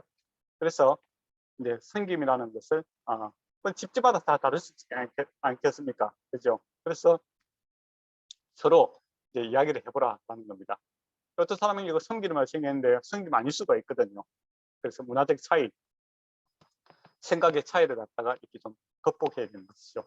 그리고 이제 두 가지 인간에게 좋은 점이 있죠. 부모님이 하는 거 그대로 따라하는 사람도 있지만은 또 어떤 것이 있습니까? 부모님이 그렇게 했기 때문에 나는 결코 그렇지 않겠다, 그렇게 배우는 경우도 있습니다. 그게 사람이 갖고 있는 아주 좋은 장점 중에 하나죠. 그래서 부모님이 섬김이 어떻게 아름답게 못한 경우도 있겠죠. 뭐 술을 먹고 스트레스 나는 게 그렇게 뭐 스트레스 푸는 사람이 있더라. 근데 나는 보니까 너무 보기 싫더라. 그래서 나는 절대 술 안 먹겠다. 그렇게 되는 경우도 있겠죠. 그죠? 그래서 그렇지만은 이제 그걸 한번 들어봐야겠다라는 겁니다. 그래서 결혼하실 분들 어떤 서로를 좀 더 이해하기 위해서 또 섬기는 것, 사실은 이제 부부들이 서로 섬기고 아끼는 그런 그 마음의 전제는 다 있습니다. 그렇기 때문에 결혼하는 거잖아요. 근데 방법에 있어서 많이 다를 수가 있고 그것이 불편할 수가 있다라는 것이죠. 그래서 나는 이렇게 하겠다, 이전에 내가 생각하는 섬김의 모습은 이런 모습이다. 그래서 부모님이 어떻게 서로를 섬겼는지에 대해서 이야기를 해보고 생각을 나눠볼 수 있는, 그렇게 하면은 서로에 대해서 이제 좀 더 깊이 알아갈 수 있는 시간들을 가질 수 있습니다. 이거는 여러분이 해보셔야 됩니다. 지금 배우자가 없는, 친구가 없는 분들은 안 해보셔도 됩니다. 그렇지만 다음에 생기게 되면은 다시 이 책을 가지고 한번 이야기를 해보면 좋을 것 같습니다. 그러나 결혼을 준비하고 계시고 또 결혼하신 분들은, 결혼하신 분들도 이걸 해봐야 됩니다. 잘 몰라요. 괜히 가정사 이야기했다가는 문제가 복잡해질 수가 있기 때문에 이야기 안 하는 경우가 많거든요. 그래서 섬김의 모습에 대해서 서로 생각을 나누어 보는 거, 이거 참 좋습니다. 그러고 나서 이제 구체적으로 나는 어떻게 섬기겠다를 이야기해보라라는 겁니다. 나는 당신을 위해서 어떻게 하겠다. 이거 구체적으로 이야기하라. 이게 좋습니다. 두루뭉실하게 잘할게. 이거는 뭡니까? 내 마음대로 하겠다는 겁니다. 그때 알았어, 내가 뭐 내 마음대로 하겠다는 거고, 구체적으로 아이가 생겼을 때는 내가 막 그 아이를 갖다가 도우는 시간들은 어떻게 하고, 식사 준비는 내가 어떻게 돕고, 뭐 내가 음식을 할 수도 있고, 아니면 내가 설거지를 할 수도 있고, 집안 청소는 이렇게 할 수 있고, 그렇게 부모님을 갖다가 섬기는 문제, 찾아가는 문제는 한 달에 한 번씩 한다든지 여러 가지 있는 것들에 대해서 이제 구체적으로 이야기를 하고 이야기하라는 거죠. 그리고 이것을 강요가 하면 안 되겠죠. 내가 이렇게 하겠다 강요하면 안 되고, 그 배우자의 생각을 들어보라는 겁니다. 그러니까 나는 섬긴다고 하는데 다른 사람은 불편할 수가 있잖아요. 그렇지 않습니까? 그럴 때는 서로 이렇게 그 조정을 해야 됩니다. 이 책의 이제 장점은 이거예요. 서로 이야기할 수 있는 그런 시간을 가지다라는 것이죠. 그래서 실제적으로 이제 이런 이야기들을 하면서 대화하는 훈련을 할 수 있다는 겁니다. 우리가 이제 연애를 할 때 보면 이렇게 깊이 있는 이야기를 안 합니다. 갑자기 연애하면서 커피숍에서 만나갖고 우리 아이를 가지게 되면 어떻게 할까, 뭐 그런 이야기를 하면 좀 너무 당스럽잖아요. 그렇잖아요. 그래서 이제 이런 시간을 가지면서 또 이렇게 집안일을 어떻게 할까 하면, 결혼이 너무 힘들다. 이제 갑자기 연애가 안 될 수가 있어요. 그래서 연애의 마지막 단계에서 이제 구체적인 이야기들을 함으로써 그런 이제 시간들이 필요하지 않습니까? 그래서 이제 이런 시간을 가지자라는 것이죠. 그래서 1시간 반에 이게 다 할 수 없어요. 강의만 해도 아마 1시간 반 정도 될 거예요. 근데 실제로 이제 여러분이 이야기하고 그렇게 하면 한 3시간 넘게 걸립니다. 근데 재미가 있습니다. 남의 이야기하는 거, 또 내 이야기하는 거 참 재미있는 시간을 가질 수가 있습니다. 그렇지만 지금은 이제 저와 여러분이, 제가 일방적으로 이야기하고 사용은 여러분이 하셔야 된다라는 것이죠. 그리고 이제 질문은 받을 겁니다. 질문은 받을 건데 이제 마지막에 이제 다 받도록 하겠습니다. 시간이 그렇게 많지는 않으니까. 예. 그래서 결혼의 원리라는 부분을 들어가도록 하겠습니다. 첫 번째 원리가 이제 떠남의 원리다라는 것이죠. 네. 이게 떠남 보냄에 대해서 이 동물들은 너무 잘해요. 새도 그렇고 강아지도 개도 그렇고 고양이도 그렇고 짐승들은 어떻게 합니까? 어느 정도 키우고 딱 독립을 하게 되죠. 예, 떠나 보내고 분리가 참 잘 되는데 사람은 이 떠남이 잘 안 돼요. 이게 왜 그럴까 했을 때 이 죄가 들어와서 하나님의 원래 기본 이 길을 갖다가 이탈해 버리는 경우가 많죠. 그래서 이 떠나 보냄의 원리를 잘 이해를 못하기 때문에 뭐가 생깁니까? 집착이 생기죠. 집착. 그리고 의존이 생깁니다. 그렇기 때문에 이제 많은 문제가 생깁니다. 한국의 전통적으로 생기는 뭐 고부 갈등, 예, 시어머니와 그 며느리의 갈등, 안 그러면 서양 사회에서는 시어 장모님과 사위와의 갈등 뭐 이런 게 있잖아요. 애착이라고 하죠. 애착과 집착 뭐 이런 것 때문에 문제가 많이 생기더라 하는 겁니다. 그런데 성경에서는 결혼이라는 것을 떠나보내는 것이다. 그래서 육체적으로 떠나고 정신적으로 그리고 관계적인 영적으로 또 중요한 건 경제적인 독립 이게 이제 중요하다는 겁니다. 그렇다고 해서 다 뭐 이사 가라는 소리는 아니죠. 예, 분리가 돼야 된다는 겁니다. 근데 어떤 분리냐라고 했을 때 집에서 이제 결혼하기 전에는 수직 관계죠. 부모님과 나의 관계는 수직 관계입니다. 그렇잖아요. 수직 관계인데 결혼을 하게 되면 수평 관계로 생각해라 하는 겁니다. 예, 그렇다고 해서 뭐 허도하지 말라는 소리가 아니고 인격적으로 이제 권리를 행사하는 일에 대해서 이렇게 수평적인 관계를 형성하라 이거죠. 그래서 결혼하기 전에는 이제 부모님의 그 말씀을 듣고 내가 따르고 교육을 받아야 되는 그런 게 당연한 것이고, 하지만 결혼을 하게 되면 이제 수평적인 관계로서 서로의 평등한 관계에서 이제 의논할 수 있고 또 이해할 수 있는 어떻게 보면 친구와 같은 관계로 이렇게 형성을 해야 됩니다. 근데 이 관계가 잘 형성이 안 되고 이해가 부족하면 어떻게 되겠습니까? 계속 내 부모님이 내 아들 또 내 딸을 갖다 내 소유를 생각하게 되면은 새로 들어온 뭐 사위라든지 그 며느리가 어떻게 됩니까? 예, 내 소유를 갖다가 방해하는 그 걸림돌로 생각하게 되는 거예요. 그렇기 때문에 이제 문제가 생길 수가 있고 또 내 말대로 안 되고 누굴 더 사랑하느냐. 어렸을 때 아이들한테 물어보죠. 엄마가 좋아, 아빠가 좋아 이렇게 물어보잖아요. 근데 결혼하고 나서 아내가 좋은지 엄마가 좋은지 이렇게 계속 이렇게 물어본다고 생각해 봐요. 상당히 머리가 아픈 거죠. 그래서 이 수직 관계로 생각하지 말고 수평 관계로 하면은 둘 다 좋다 이렇게 답이 될 수가 있잖아요. 근데 수직 관계로 두고 1번이냐 2번이냐 이렇게 계속 물어보면 이건 인생이 이제 괴로워지는 겁니다. 그렇지 않습니까? 그래서 결혼하게 되면 이제 수평적인 관계로서 다 1번이에요. 엄마 중에서는 엄마가 제일 좋고 아내 중에서는 아내가 제일 좋다. 예, 그렇게 아내 중이다 하는 게 이상한데 어쨌든 예, 그렇게 좋다는 게 수평 관계로 생각해야 되지. 이거 갖다 수직 관계로 생각하게 되면은 끊임없이 문제가 생기게 됩니다. 그래서 떠남에 문제가 있죠. 그래서 육체적으로 떠난다. 뭐 가능한 뭐 집을 같이 공유할 수 없을 경우에는 따로 사는 것도 괜찮고, 그러나 또 같이 살더라도 이제 정신적으로 이렇게 분리가 되어 있다는 것이죠. 정서적으로도 그렇고 관계적인 측면에서.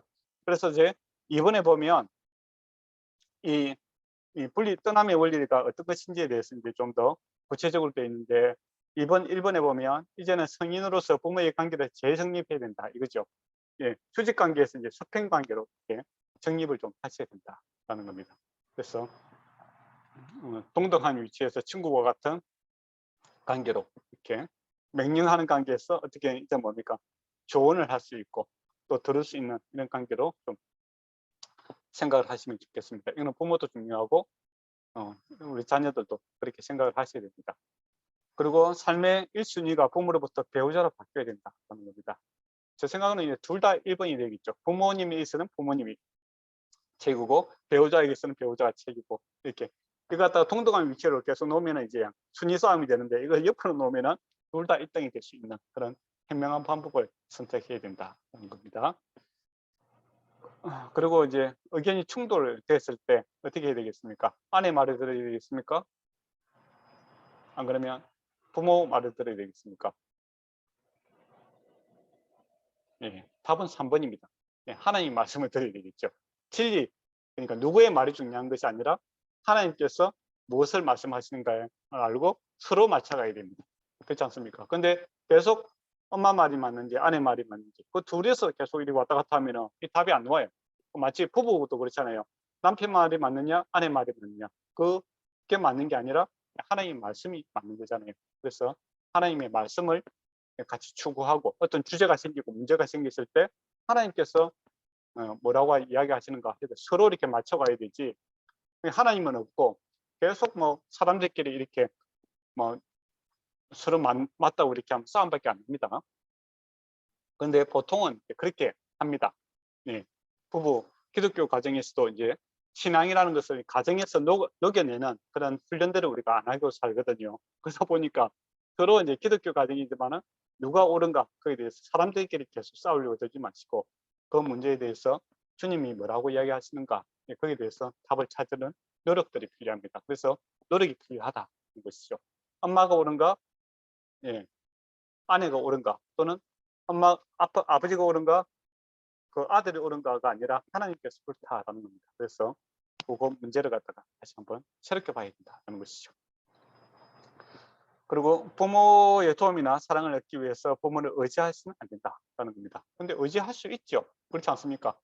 뭐 남도 아니고 아이를 키우는데 도와줄 수도 있고, 그죠? 음식에서 도와줄 수도 있는 것이죠.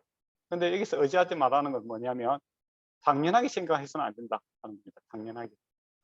네, 부모가 나의 아이를 도와주는 것을 당연하게 생각하면 안 된다는 겁니다. 당연하게 생각하면 뭐가 없어집니까? 감사가 없죠. 당연하게 생각하면 또 뭐가 생깁니까? 성장이 없습니다. 근데 시간이 지난다고 해결되는 게 아니에요. 제가 이렇게 목회 현장에서 보면서 한 사람이 50대, 60대 돼 다 큰 어른이 됐어도 그 노부모에게 계속 그 의지하고 감사할 줄 모르고 계속 이렇게 오존해서 살아가는 그런 모습을 보는 경우가 많거든요. 예. 왜냐하면 그분들이 부모님으로부터 이렇게 물질적인 도움을 받는 이런 것들에 대해서 너무 당연시 생각하고 계속 이렇게 살아오는 거예요. 그러다 보니까 본인이 성장이 안 되고 감사가 없습니다. 예. 부모는 계속 뭐 최선을 다했는데 당연한 걸로 생각하니까 감사도 없고 불만이 많고 또 원망이 많고 다른 사람은 이렇게 해주는데 우리 부모는 왜 이렇게 능력이 없어서 이렇게 못 해주냐 그런 식으로 이렇게 원망 불평을 하는 그런 이제 철없는 50대, 60대를 제가 가끔 보면 좀 가슴이 아파요. 그 왜 그렇게 됐을까라고 했을 때 당연히 생각하는 게 당연하니까 감사도 없고 또 자기가 노력하지 않으려고 드는 모습을 보게 되죠. 그래서 뭐 의지하지 마라라는 것은 뭐 관계를 끊으라 소리가 아니라 예, 부모님이 돕고 내가 또 부모를 섬기는 것들에 있어서 자녀가 또 우리에게 뭔가를 해주는 것들에 대해서 이제부터는 당연하게 생각하는 것이 아니라 감사함으로 생각하라 하는 겁니다. 그리고 이것을 극복해서 내가 성장하고 성숙되려고 애를 쓰셔야 된다는 것이죠. 근데 계속적인 의존 관계에 이렇게 있으면은 예, 뭐가 생기게 됩니까? 문제가 생기게 됩니다. 예. 그리고 이 의존 관계가 되면은 반드시 이렇게 폭종이라는 문제가 따라오게 돼요. 저와 여러분이 회사에 가지요. 회사 가서 예, 하기 싫은 일을 하는 이유가 뭡니까? 예, 돈을 받기 때문이죠.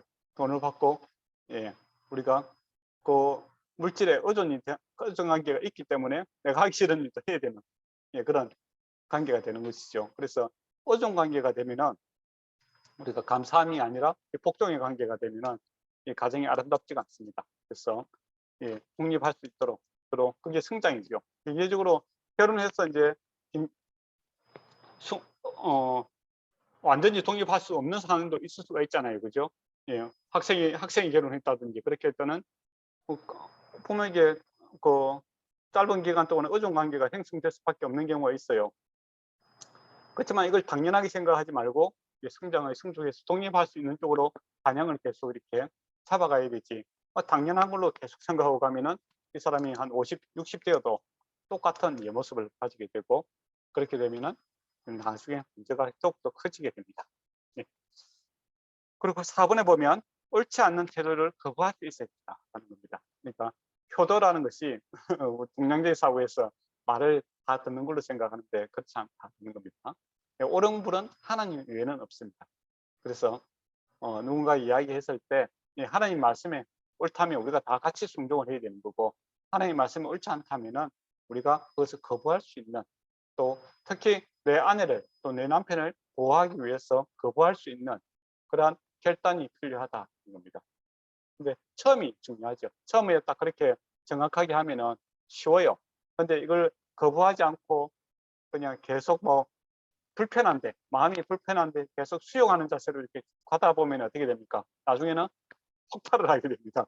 그렇게 되면은 정말 문제가 커지게 됩니다. 그래서 성경에서도 우리 부부관계 문제도 그렇잖아요. 하루 문제가 생기면 그날 다 해결하라고 하지 않습니까?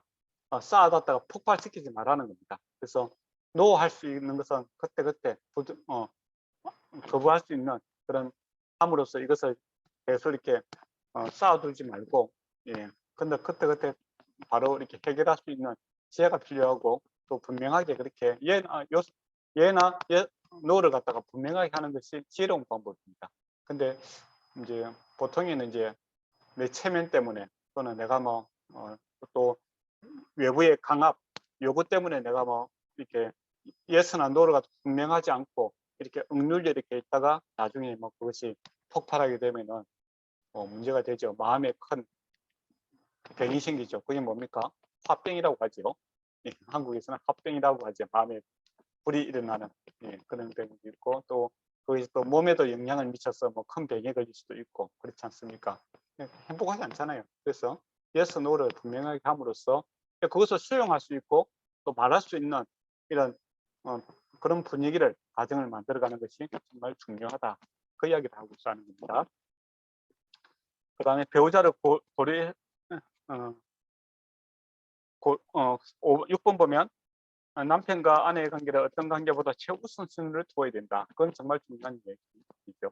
친구, 그 다음에 취미, 여러 가지 문제들이 있을 수가 있죠. 부모의 관계일 수도 있고. 그러나 결혼을 한다는 것은 부부에 대해서 우선순위가 언제든지 1번이 되어야 된다는 겁니다. 그런데 이제 세상 사람들은 보니까 며칠 강의를 들으니까 한 달에 한 1,000만 원씩 이렇게 들어올 수 있는, 은퇴하고 나서 1,000만 원씩 들어올 수 있는 그런 경제 구조를 가지게 되면 좋은 점이 있다라고 이야기하더라고요. 그 강사가. 어떤 좋은 점이 있는가 했을 때 아내로부터 독립할 수 있다, 이렇게 이야기를 하더라고요. 그건 무슨 말이냐면 이제 500만 원 정도 자기가 개인적으로 사용할 수 있다면은 이렇게 자유롭게, 아내도 자유롭게 나도 자유롭게 이렇게 살아갈 수 있다, 그런 식으로 이제 이야기를 해요, 그 강사가. 그러니까 세상 사람들은 이게 독립되는 거, 분리되는 거, 이런 거 같아 자유로 생각하는데 그 기쁨이 없어요, 사실은. 근데 성경은 뭡니까? 하나 될 때 뭡니까? 즐겁다고 하거든요. 사실 그렇잖아요. 여러분이 가장 좋을 때가 언제였습니까? 그때 보면 그때 누군가가 내 옆에 있었잖아요. 그죠? 근데 가장 큰 기쁨은 사실은 아까 9.11 테러 사건도 이야기하지만 가족과 있었던 그 순간이 가장 즐거운 시간이 돼야 되고, 내 배우자와 함께 있는 시간들이 가장 가치 있는 시간이 되고 소중한 기억으로, 추억으로 있어야 되는 겁니다. 그게 우리에게 큰 유산이 되기도 하겠죠. 또 여러분에게 있어서 부모님이 가장 큰 유산은 뭐겠습니까? 부모님이 가장 행복했던 모습들을 보는 거고, 또 그런 모습들이 많은 추억이 있다면 그 부모님이 떠났어도 아름다운 그 생각들이 있겠죠. 그런 거는 없고 맨날 싸우고 그렇게 돈만 줬다라고 하면 별로 아픔이 많죠. 그죠? 상처가 많잖아요. 그래서 이제 부부관계에 있어서 최우선순위가 부부가 되어야 된다라는 겁니다. 그리고 이제 이번에 보면 영속성의 원리가 있다라고 이야기합니다. 연합이다라고 되어 있죠. 여기 보면 1번에 보면 연합이란 결코 분리할 수 없는 상태를 의미한다. 죽음이 관련올 때까지 우리 부부는 헤어지지 않을 것이란 의미이기도 하다. 이 말에 대해서 어떻게 생각하십니까? 이렇게 하는데, 저는 이 말에 대해서 참 연합을 방해하는 세력이 많구나 라고 이렇게 생각을 합니다. 쉽지 않다라는 겁니다. 참 연합이라는 게 참 좋은데 하나됨이란 참 좋은 겁니다. 그런데 연합을 방해하는 세력이 엄청 많습니다. 그리고 매일매일 우리 안에 발생을 하게 됩니다.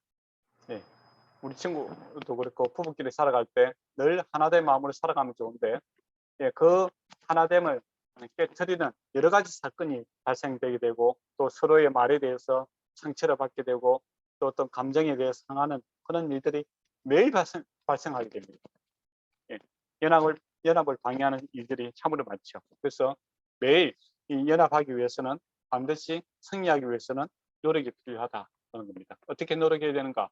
바울이 이야기한 게 있죠. 내가 죽고 내 안에 그리스도가 살아나기를 원한다 이야기를 하는 것처럼 그 정신이 매일 우리에게 다짐으로 이렇게 나타나야 됩니다. 그렇게 할 때 하나됨이 생길 수 있는 것이지요. 그러면 쉽게 이 연합들이 파괴가 됩니다. 그래서 그냥 잠자는 자가 되게 되면 나중에 큰 문제가 생길 수가 있다는 것이죠. 그래서 이번에 보면 내가 포기할 것이 무엇인가 이렇게 물어보고 있어요. 너가 포기해야 될 것이 무엇인가 이게 아니라 내가 포기할 것이 무엇인가 이렇게 물어보고 있다는 겁니다. 그 말 자체가 연합을 위해서는 내가 죽고 내 안에 그리스도가 살아나는 것을 선택해야 되지 내 것을 강요하려고 들게 되면 더욱더 문제가 생기게 됩니다. 그래서 두 부부가 함께 죽어야 그리스도가 살아나게 되겠죠. 그리고 이제 3번에 보면 3번에 보면 하나됨의 원리가 나타나게 됩니다.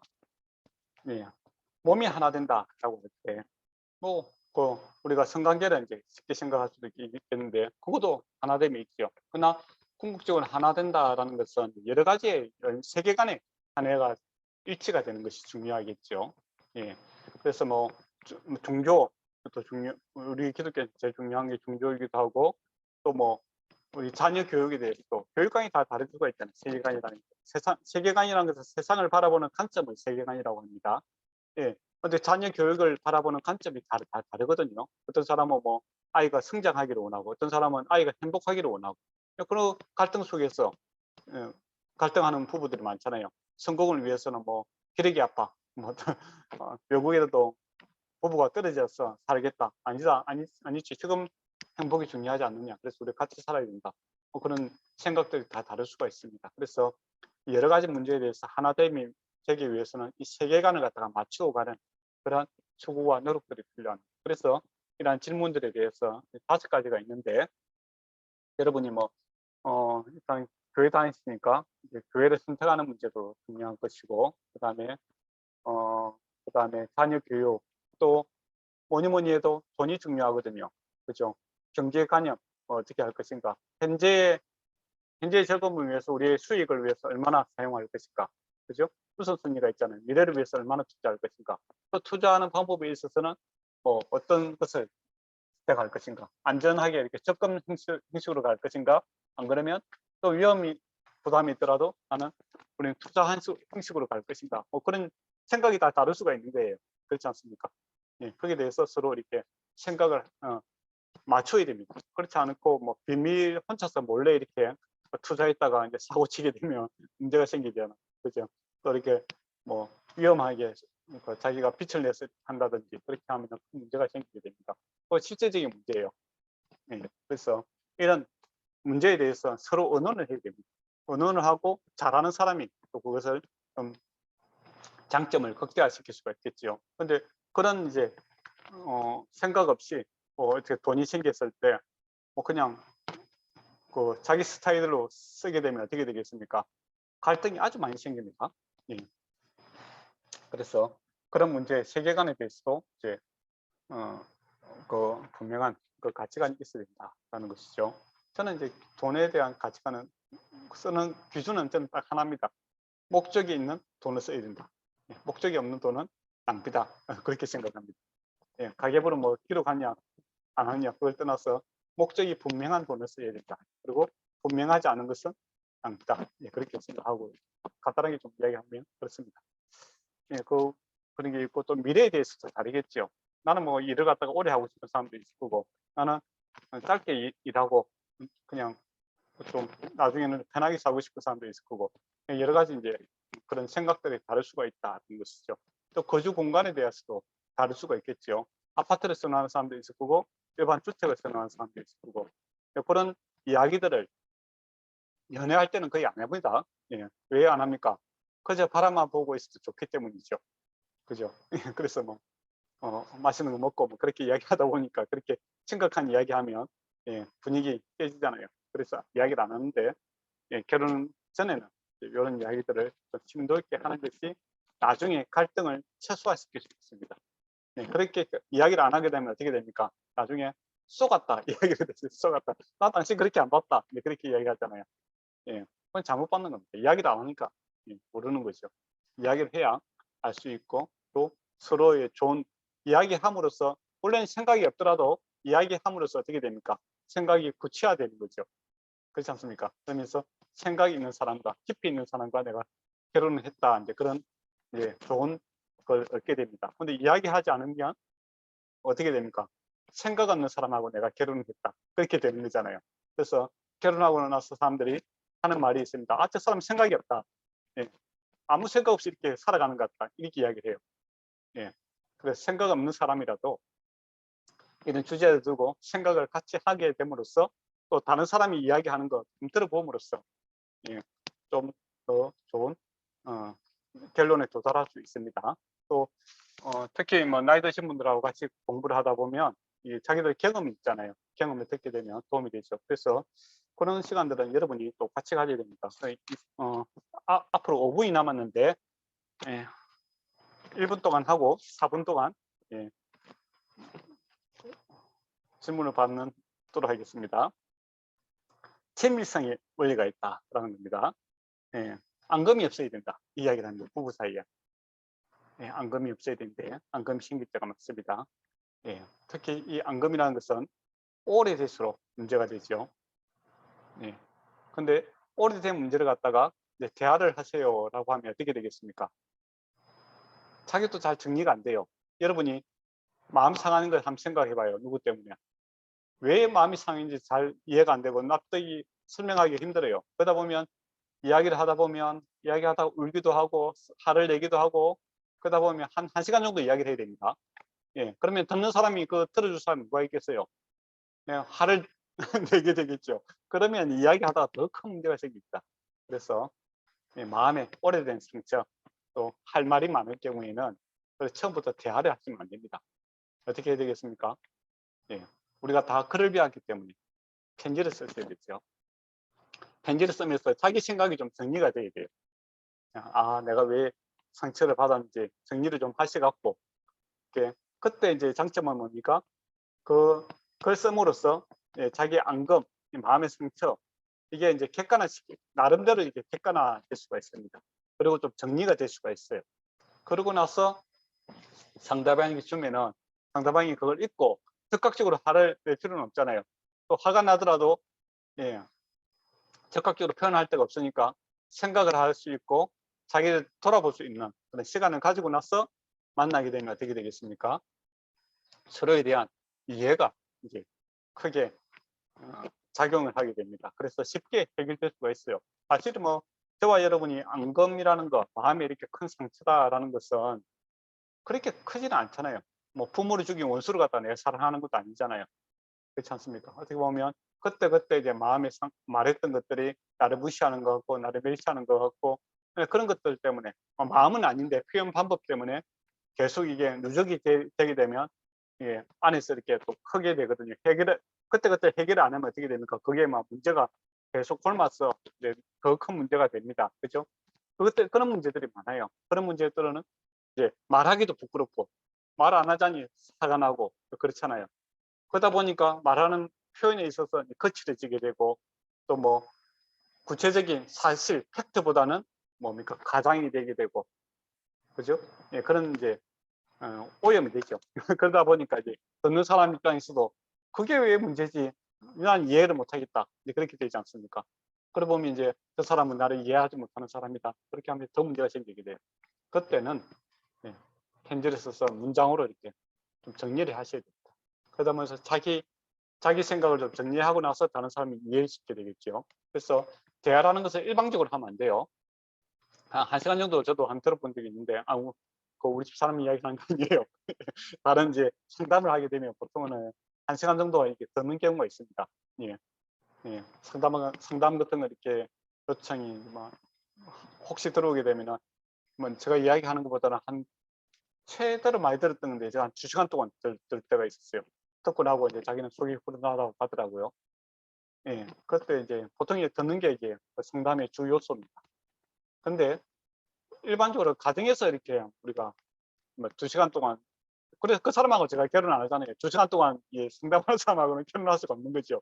예. 남자든 여자든 그 사람하고 2분 다시 만나기 싫은 거고, 내가 이제 목사로서 상담이니까 한 2시간 들어주는 거지. 근데 가족에서 이렇게 2시간 듣고 1시간 듣고 뭐 20분 듣고 이런 거는 옳지 않잖아요. 그죠? 그래서 대화라는 것은 좀 짧게 이야기를 해야 됩니다. 그렇게 하기 위해서 긴 이야기는 예, 편지로 하고 예, 서로 상호 소통을 하는 것이 이 앙금을 예, 해결하는 좋은 방법이다 라는 겁니다. 시간이 다 됐는데 예, 조금 더 해도 되겠습니까? 예. 시간이 좀 됐으니까 그걸 조금 더 하도록 하겠습니다. 눈치 없게 예, 조금 하도록 하겠습니다. 예.